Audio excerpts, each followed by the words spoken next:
Welcome to the online educational portal of App Institution. Here I am your host Saurav, and today we are going to show you what is HTML attributes. So let's get started. Guys, हम web design के respect में HTML language के chapters को contain कर रहे हैं, जिसमें आज हमको HTML एट्रीब्यूट्स के बारे में पढ़ना है. सो गाइज, हमने आपको प्रीवियस चैप्टर्स में HTML एलिमेंट्स के बारे में बताया था. क्लियर? सो गाइज, ये पार्ट हमारे प्रीवियस पार्ट का कॉन्टिन्यूशन है. सो काइंडली पहले उस पार्ट को वॉच करें, फिर इस पार्ट को आप प्रोफेशनली समझने का कोशिश करें. सो हम कंटेन कर रहे हैं HTML एट्रीब्यूट टॉपिक को. सो मैं बताता हूँ आपको कि HTML एट्रीब्यूट्स होते क्या हैं. क्लियर? सो गाइज, मैंने पहले से ही एक प्रोग्राम जनरेट करके रखा है, आप इसको प्रॉपरली देखिए. ये HTML का कंप्लीट स्ट्रक्चर है. क्लियर? मैंने इसको वेब के नाम से डेस्कटॉप पे सेव किया है. आप मुझे फॉलो करें. हम इसको प्रीव्यू करते हैं. आप देख रहे हैं मैंने जिस तरह के प्रोग्राम को राइट किया है, हमारी ब्राउज़र में प्रीव्यू वैसा ही दिख रहा है. क्लियर?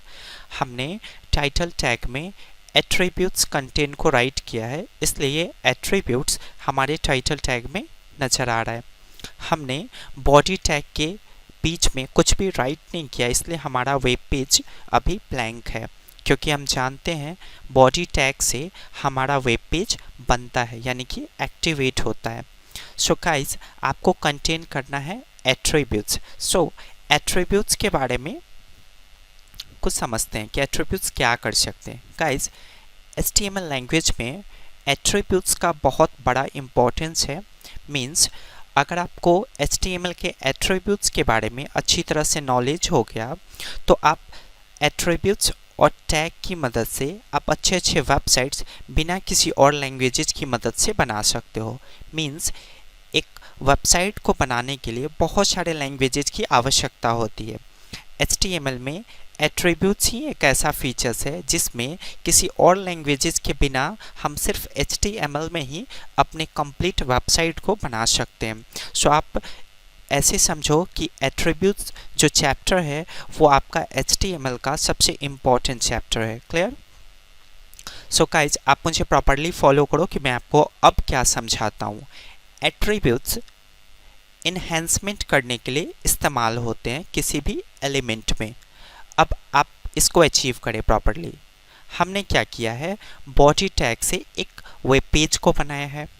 मैं चाहता हूँ इस वेब पेज में कुछ इन्हेंसमेंट करो, यानी कि कुछ और अलग, कुछ और एडवांस करो. मैं चाहता हूँ कि ये वेब पेज कुछ अलग तरह का दिखे, तो उसके लिए मुझे एट्रीब्यूट्स पता होना चाहिए. मीन्स आप जानते हैं कि बॉडी टैग की मदद से हम वेबसाइट के पेज को बनाते हैं, तो आप चाहते हैं वेबसाइट के पेज में कुछ बदलाव करना, तो आपको इस वेबसाइट के पेज में बदलाव करने के लिए HTML का एट्रीब्यूट्स पढ़ना होगा. तो एट्रीब्यूट्स इस पेज के नहीं होते हैं, एट्रीब्यूट्स किसी एलिमेंट के होते हैं. आप एलिमेंट बोले या टैग बोले, बात एक ही है. तो किसी भी टैग के एट्रीब्यूट्स अलग अलग होते हैं. मीन्स बॉडी टैग का एट्रीब्यूट्स अलग होता है, HTML टैग का एट्रीब्यूट्स अलग होता है. HTML लैंग्वेज में जितने भी टैग्स हैं, हर टैग्स के पास अलग अलग एट्रीब्यूट्स हो सकते हैं. ये ज़रूरी नहीं कि जितने भी टैग्स हैं सबके पास एट्रीब्यूट्स हैं, लेकिन कुछ ऐसे पर्सनालिटी के अनुसार टैग्स हैं जिनके पास अपने अपने पर्सनल एट्रीब्यूट्स हैं. तो मैं चाहता हूँ इस बॉडी टैग में कुछ इन्हेंसमेंट करो, यानी कि बॉडी से बनने वाले इस पेज में कुछ इन्हेंसमेंट करूँ, तो मुझे इस बॉडी टैग का एट्रीब्यूट्स पता होना चाहिए. तो मैं एक एट्रीब्यूट्स के बारे में आपको बताता हूँ. बॉडी टैग का एक बहुत पॉपुलर एट्रीब्यूट्स है, that is BG colour. BG colour stand for background colour. आप बॉडी में अगर BG कलर नाम का एट्रीब्यूट्स लगाते हैं तो आप इस वेब पेज को कलर कर सकते हैं. क्लियर?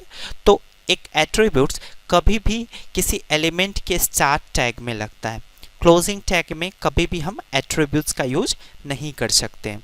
इसलिए मैंने अपने स्लाइड में आपके सामने डिफाइन भी किया है. Attributes are always specified in the start tag. Means कभी भी एट्रीब्यूट्स किसी भी टैग के स्टार्टिंग टैग्स में लगते हैं, मींस क्लोजिंग टैग में हम एट्रीब्यूट्स का उपयोग नहीं कर सकते हैं। क्लियर? तो ये एट्रीब्यूट्स क्या करेंगे, इस टैग के फीचर्स में कुछ इन्हेंसमेंट करेंगे, यानी इस टैग से बनने वाले जो भी कंटेंट्स होंगे उन कंटेंट्स को ये और एडवांस दिखाने का कोशिश करेंगे। मींस बॉडी के लिए हम एक एट्रीब्यूट्स का इस्तेमाल कर रहे हैं, दैट इज बेसिक कलर। अब मैं क्या करता हूँ, एट्रीब्यूट्स का सिंटेक्स कैसा होता है पहले मैं ये राइट करके आपको समझाता हूँ, आप यहाँ पे समझो। गाइज, एक एट्रीब्यूट्स का सिंटेक्स होता है कि सबसे पहले जहाँ पे आपने टैग नेम को स्टार्ट किया है, सपोज करें कि आपका टैग नेम बॉडी है, तो आप क्या करेंगे, स्टार्ट टैग में थोड़ा सा स्पेस देंगे और इस टैग के लिए जो स्पेशली एट्रीब्यूट्स इस्तेमाल हो रहे होंगे उस एट्रीब्यूट को इंक्लूड करेंगे। और एक एट्रीब्यूट के पास वैल्यू होना कंपलसरी है।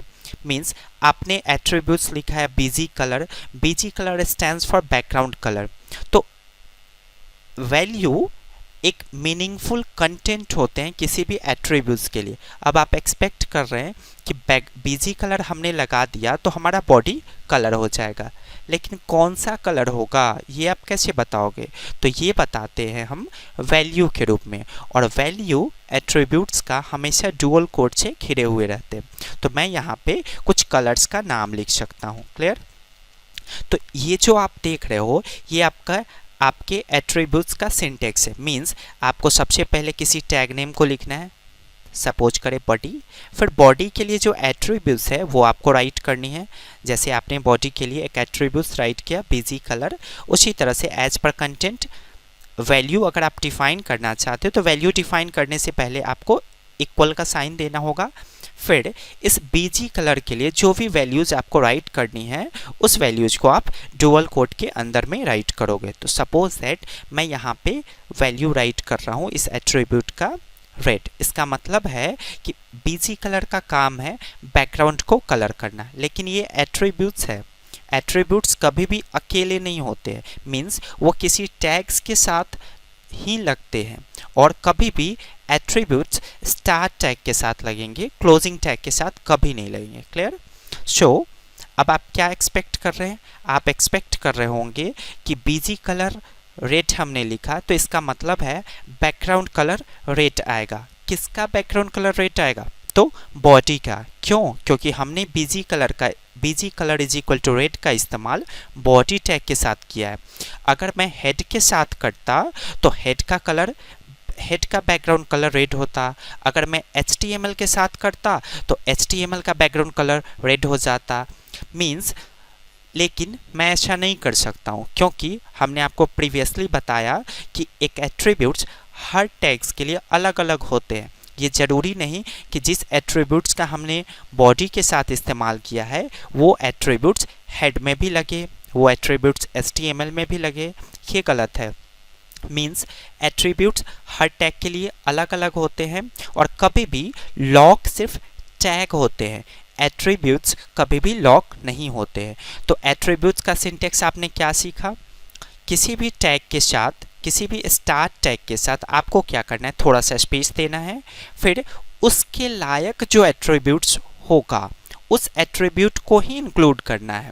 मींस बॉडी के लिए जो एट्रीब्यूट्स इस्तेमाल होते हैं उसी एट्रीब्यूट्स को आपको इंक्लूड करना है, दैट इज बीजी कलर, और उसका जो वैल्यूज होगा उसे हमें डुअल कोड से मार्क करना कंपलसरी है। अब मैं इसको सेव करता हूँ और विंडो को प्रीव्यू करके दिखाता हूँ आपको। क्या आप देख रहे हैं कि आपका वेब पेज कलर हो चुका है। क्लियर? गाइज, अगर इस वीडियोज को आपको समझने में प्रॉब्लम चाहती है तो काइंडली आप मैक्सिमम टाइम इस वीडियोज को वॉच करें, आसानी से आपको एट्रीब्यूट्स के बारे में समझ में आ जाएगा। गाइज, आप हमारे वीडियोज़ के इंग्लिश वर्जन्स को भी वॉच कर सकते हैं। सिंपली हमारे चैनल के प्लेलिस्ट में जाए और इसके इंग्लिश वर्जन्स को फाइंड करें। सो काइंडली मेरे टीचिंग एक्सपीरियंस को प्रमोट करें, मेरे चैनल को सब्सक्राइब करना ना भूलें और मेरे वीडियोज़ को काइंडली अपने फ्रेंड्स में शेयर करें। So thanks for watching my videos guys, have a great day.